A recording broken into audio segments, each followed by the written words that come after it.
Today we're going to be dancing with chaos. Sound like fun? When we think of chaos, do we kind of go to a negative place right away?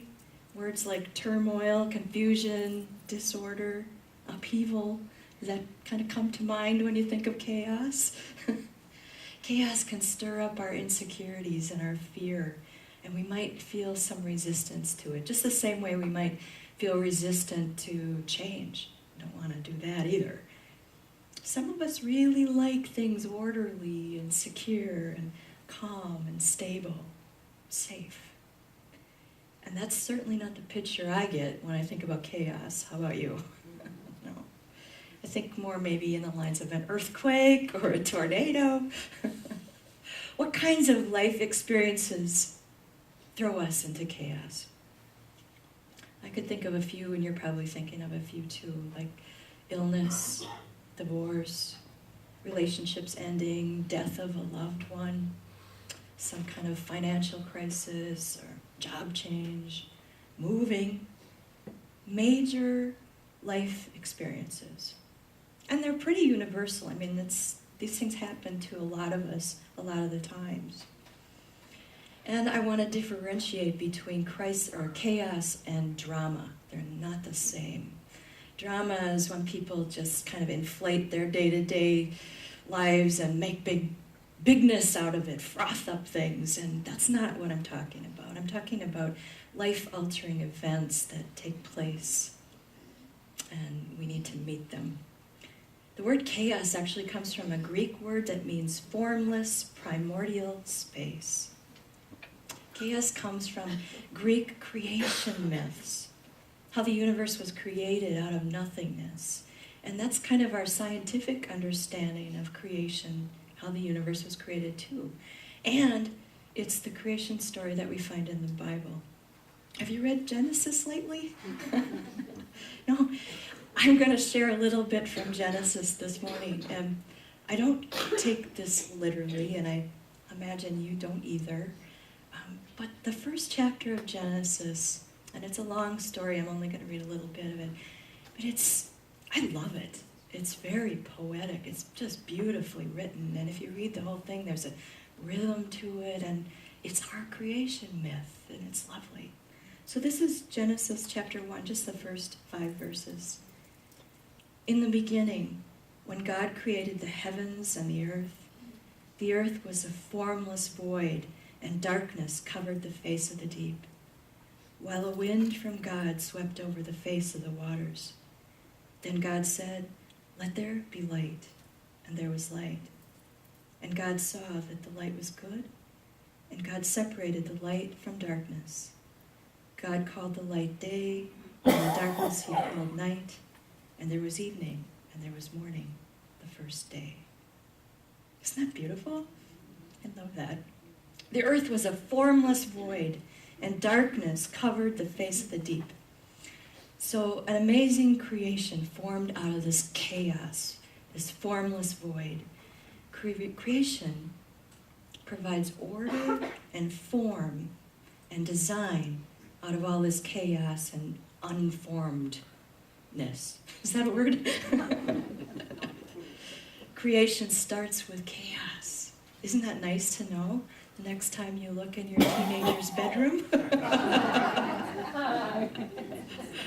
Just remember that. Creation starts with chaos. Creativity requires chaos. Have you been here when Dawn Marie is at work?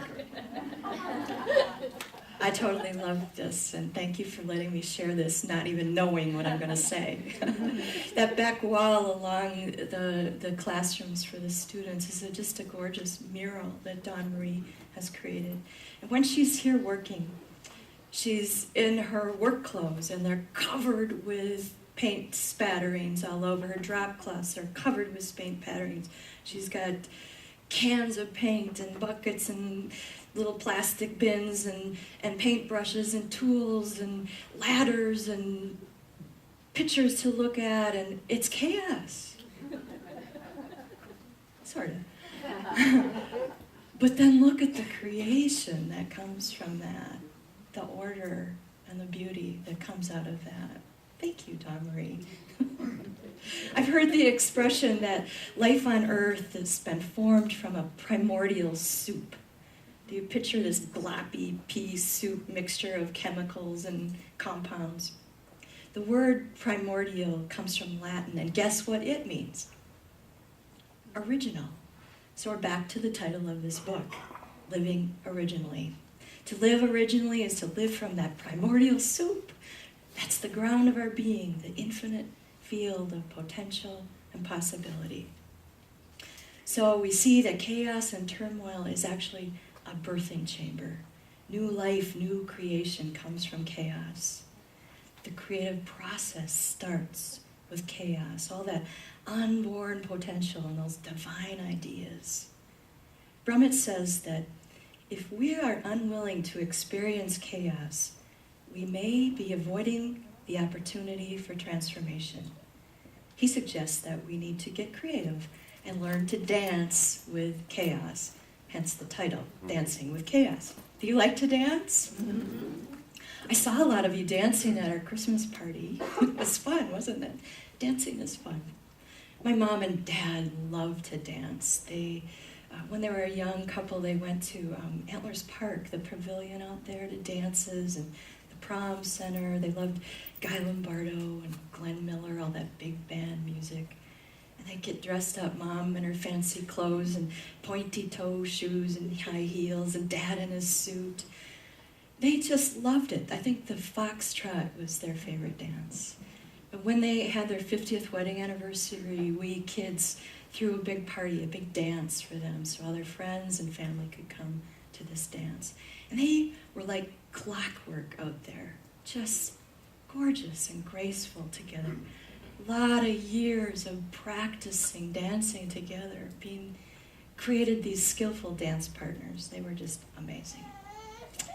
And we can practice, can't we? We will become skilled at these spiritual practices when we practice and incorporate them into our daily lives. Okay, so how do we dance with chaos? First, we need to recognize chaos when we're in it. Chaos feels like a time of uncertainty, disappointment, confusion, big change. You know, it can feel like it's rocking our boat. We can feel like we're falling apart, or it's shaking our foundation. It can feel so immense that it really challenges our belief system, our assumptions and expectations and our attitudes about life. Things like our beliefs can get broken down during a time of chaos. This is where great change happens within us. So when you're in chaos, observe your responses to the changes and the disruption. Notice if you're experiencing any resistance. Become aware and accept. Remember those words? Those are the first two chapters, our first two core practices. Self-awareness, self-acceptance. Observe yourself and accept yourself physically, mentally, spiritually, emotionally. No judgment, just be aware right where you are. Then open up to the possibility of something new is going to be born out of this experience. Align yourself with that intention and purpose, that there's something greater at work here. We're part of something much bigger than ourselves. And be open to that transformation through this experience. One of the tools that Brummett suggests is to dialogue with chaos.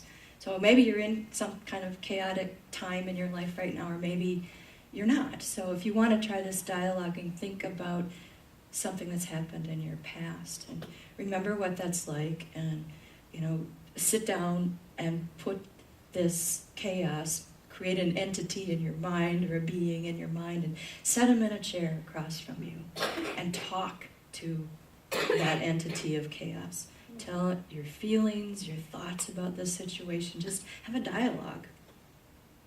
And then give some space and time for that chaos to talk back and tell you its perspective. Journal about it. You may want to do it a few times, but some wisdom or piece of information for your journey will come from that process. Brahman has a quote which I thought was really cool. Watch for the chaos as it arises. Bow to it. Greet it as a new dance partner. Listen to its silent music and feel its rhythm in your body, whatever that rhythm is. Dancing with chaos means that we're open to new learning, open to new life. We're on a spiritual journey, continuous evolution, renewal, and transformation. And there is no alternative, is there? Change and grow, that's our nature. Everything in the universe is changing all the time. So let's learn to associate chaos with being alive, having an adventure, being part of this grand creation. Practice letting go of the belief that chaos is something to be afraid of, because that makes us feel inflexible and rigid. Practice being okay in places of uncertainty and unknowing. You know, the outcome might be unknown, but we do know that we'll come through this experience or this event, and something new and beautiful will be created.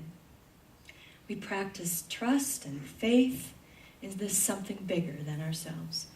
Michael Beckwith, that wonderful minister from Agape Center, he sings a rap song. It's very fun and empowering. Here's a couple of lyrics from it. Something wonderful is always on the verge of happening. An opportunity is knocking at your heart.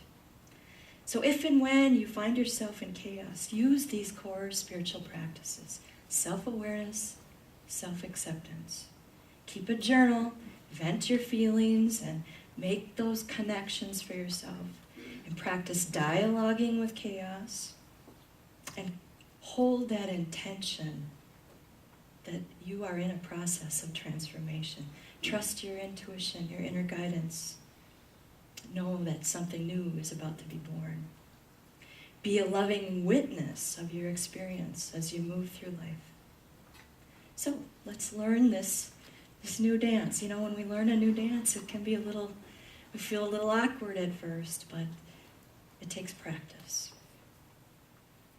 The philosopher Nietzsche has this quote, and I'd like to close with it. I think we have it on the screen. One must have a chaos inside oneself to give birth to a dancing star.